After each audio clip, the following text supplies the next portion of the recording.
सूत्रधार पर सुनते हैं वेद व्यास की महाभारत।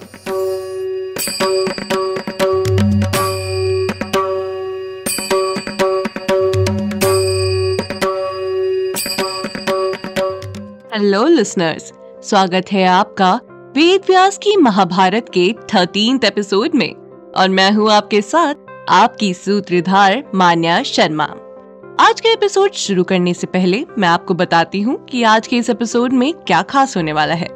आज के इस एपिसोड में मैं आपको चाक्षुषी विद्या के बारे में बताऊंगी और साथ ही साथ यह भी बताऊंगी कि कुरुवंशियों को ताप्तीय क्यों कहा जाता है।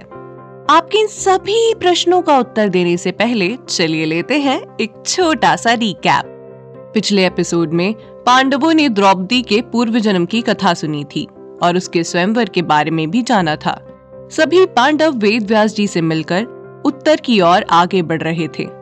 रास्ते में गंगा जी के तट पर उनकी भेंट गंधर्वराज अंगारपर्ण से हुई, जिसने सभी पांडवों को वापस लौट जाने के लिए कहा।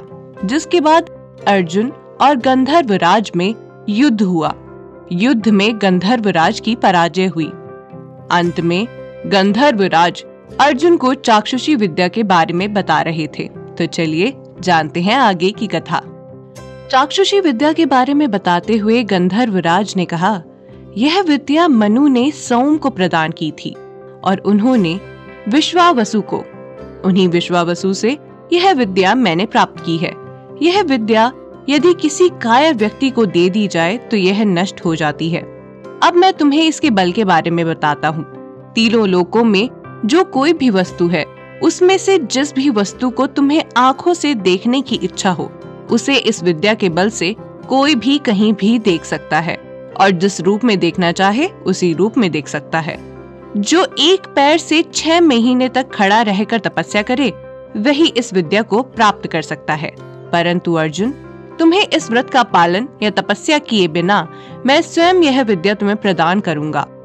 इस विद्या के बल से ही हम लोग मनुष्यों से श्रेष्ठ माने जाते हैं और देवताओं के समान प्रभाव दिखा सकते हैं। मैं आप सभी पांडव कुमारों को अलग अलग गंधर्व लोक के 100 घोड़े भेंट करता हूँ। अब मैं आपको उन घोड़ों की विशेषताएं भी बताता हूँ। वे घोड़े देवताओं और गंधर्वों के वाहन हैं। उनके शरीर की कांति दिव्य है। वे मन के समान तेज हैं और आवश्यकता के अनुसार दुबले मोटे होने में सक्षम हैं। पूर्व काल में वृक्षासुर का संहार करने के लिए इंद्र के लिए जिस वज्र का निर्माण किया गया था, वृक्षासुर के मस्तक पर उस अस्त्र का प्रहार होते ही उसके 10 टुकड़े हो गए थे। उसके 10 बड़े और 100 छोटे टुकड़े हो गए थे। तब से अनेक भागों में बटे हुए उस वज्र के भाग की देवगण उपासना करते हैं।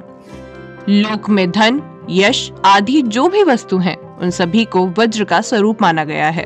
गंधर्व देश के घोड़ों की भी विशेषता है कि वे इच्छा अनुसार अपना रंग बदल सकते हैं। घुड़सवार की इच्छा के अनुसार अपने वेग को घटा बढ़ा सकते हैं। जब आवश्यकता या इच्छा हो, वे तभी उपस्थित हो जाते हैं। ये घोड़े आपके लिए सहायक होंगे। अर्जुन ने कहा, गंधर्वराज, अगर आप यह विद्या हमें इसलिए प्रदान करना चाहते हैं क्योंकि हमने आपको जीवन दान दिया है, तो मैं आपको बता दूं कि हम ऐसा दान स्वीकार नहीं कर सकते हैं। गंधर्वराज ने कहा, नहीं मित्र, मैं तुम्हें यह विद्या इसलिए प्रदान कर रहा हूँ क्योंकि मैं तुम्हारे साथ मित्रता चाहता हूँ और साथ ही साथ मैं भी आपसे आग्नेय अस्त्र ग्रहण करना चाहता हूँ। अर्जुन ने उत्तर देते हुए कहा, ठीक है, मैं इस विद्या के बदले तुमसे घोड़े ले लूंगा। गंधर्वराज, मैं यह जानना चाहता हूँ कि तुम हम मनुष्यों से डरते क्यों हो? रात्रि के समय यात्रा करने पर तुमने हम सब पर आक्रमण क्यों किया? गंधर्वराज ने उत्तर देते हुए कहा, आपने अपने गुणों से जिस प्रकार शोभाशाली श्रेष्ठ यश का विस्तार किया है, उसे तीनों लोकों में कौन नहीं जानता।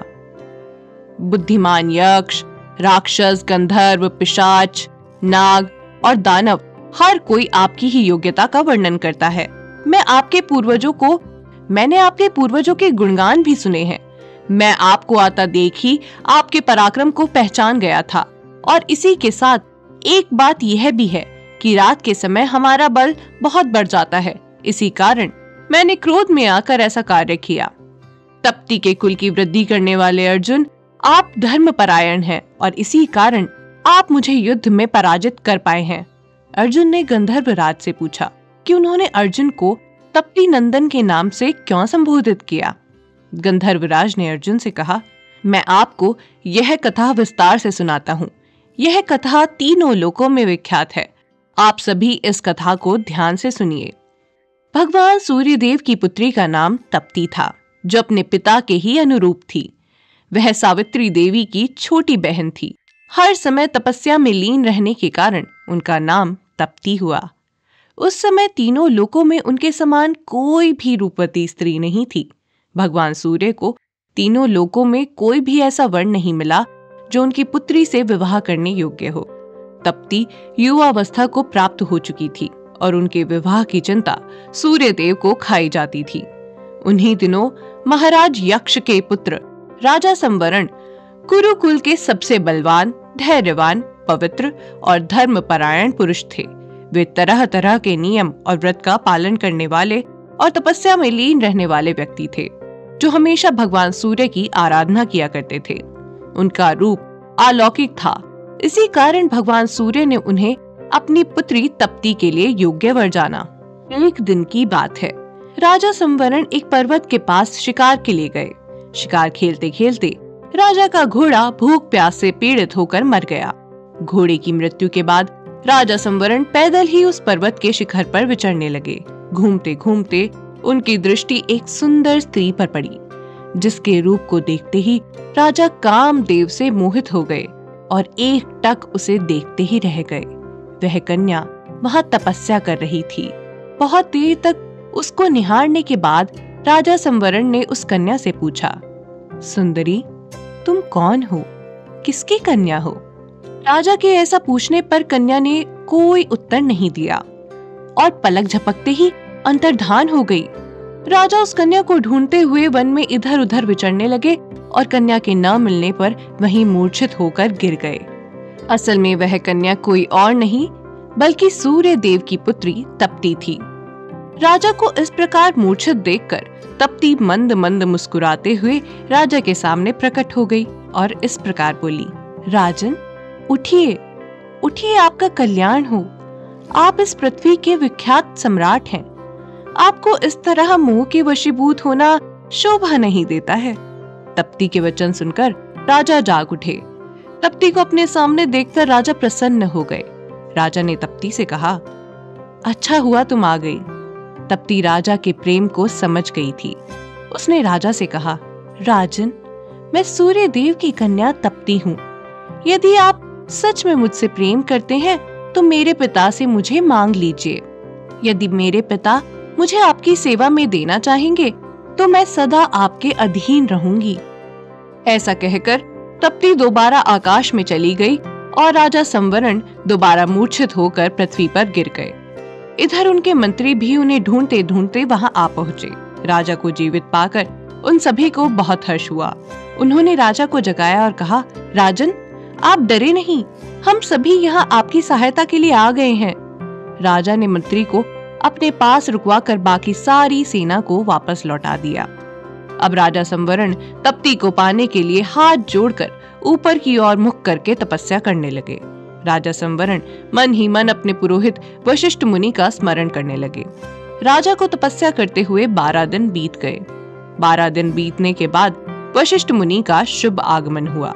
महर्षि वशिष्ठ दिव्य ज्ञान से पहले ही सब कुछ जान गए थे। महर्षि वशिष्ठ सूर्य देव से मिलने के लिए चले गए। वहां जाकर उन्होंने सूर्य देव को अपना परिचय देकर सूर्य देव की आराधना शुरू कर दी। महर्षि वशिष्ठ के वचनों से प्रसन्न होकर सूर्य देव ने कहा, महर्षि, तुम्हारा स्वागत है। तुम्हारी जो भी अभिलाषा है मुझसे कहो। तुम्हें जो भी चाहिए वो मुझसे कहो। तुम्हारी वह अभिष्ट वस्तु कितनी भी दुर्लभ क्यों न हो, मैं वह तुम्हें अवश्य दूंगा। भगवान सूर्यदेव के ऐसा कहने महर्षि वशिष्ठ ने कहा, विभावसो, मैं आपसे आपकी पुत्री तप्ती राजा संवरण के लिए मांगता हूँ। उस राजा की कीर्ति बहुत दूर तक फैली हुई है।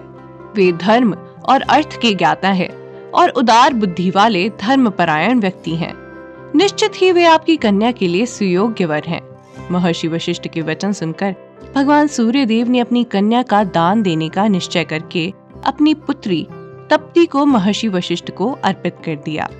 भगवान सूर्यदेव से विदा लेकर महर्षि वशिष्ठ तप्ती के साथ उसी स्थान पर आ पहुंचे जहां राजा संवरण तपस्या कर रहे थे, जिसके बाद विधि पूर्वक दोनों का विवाह संपन्न किया गया। महर्षि वशिष्ठ सभी से विदा लेकर वापस लौट गए और राजा संवरण अपनी पत्नी के साथ वहीं विहार करने लगे। उन्होंने 12 वर्षों तक वहीं निवास किया। उन सभी सालों में राजा संवरण के राज्य में वर्षा नहीं हुई, जिस कारण लोग उस राज्य को त्याग कर दूसरे स्थानों पर जाने लगे। धीरे धीरे वह नगरी यमराज का निवास स्थान प्रतीत होने लगी। प्रजा की ऐसी हालत देखकर महर्षि वशिष्ठ ने अपने तपोबल से उस राज्य में वर्षा की और उनके राजा को भी वापस नगर में ले आए। देखते ही देखते उस राज्य में आनंद छा गया।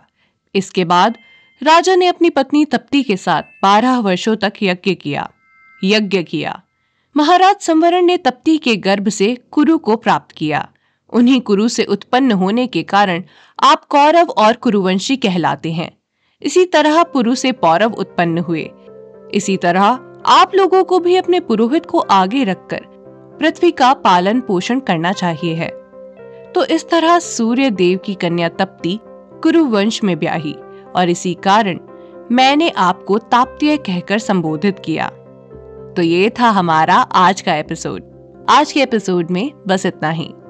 अगले एपिसोड में हम महर्षि वशिष्ठ की महत्ता के बारे में जानेंगे। तो चलिए मिलते हैं आपसे हमारे अगले एपिसोड में। उम्मीद है आपको हमारा यह एपिसोड पसंद आया होगा। अगर आप इस एपिसोड से रिलेटेड कोई भी सवाल पूछना चाहते हैं तो हमारे social media platform Twitter, Facebook, Instagram पर हमसे संपर्क कर सकते हैं। हमारा सोशल मीडिया हैंडल है माय सूत्रधार। साथ ही साथ ऐसी ही अनेक रोचक पौराणिक कथाओं के वीडियो देखने के लिए आप डाउनलोड कर सकते हैं हमारी सूत्रधार ऐप। हमारी ऐप एंड्रॉइड और iOS दोनों यूजर्स के लिए उपलब्ध है। यहाँ आपको हर एक कहानी सुंदर चित्रण और सटीक फैक्ट्स के साथ मिलेगी। इसके अलावा आप श्री राम कथा, मिनी टेल्स पॉडकास्ट हिंदी और इंग्लिश, नल दमयंती प्रेम कथा हिंदी, इंग्लिश तथा ऐसी ही अनेक कहानियाँ अपने मनपसंद ऑडियो प्लेटफॉर्म पर सुन सकते हैं। लिंक आपको डिस्क्रिप्शन में मिल जाएगा। मैं आपकी सूत्रधार मान्या शर्मा मिलूंगी आपसे अगले एपिसोड में। याद रखिएगा, हम हर सोमवार और शुक्रवार आपसे मिलते रहेंगे।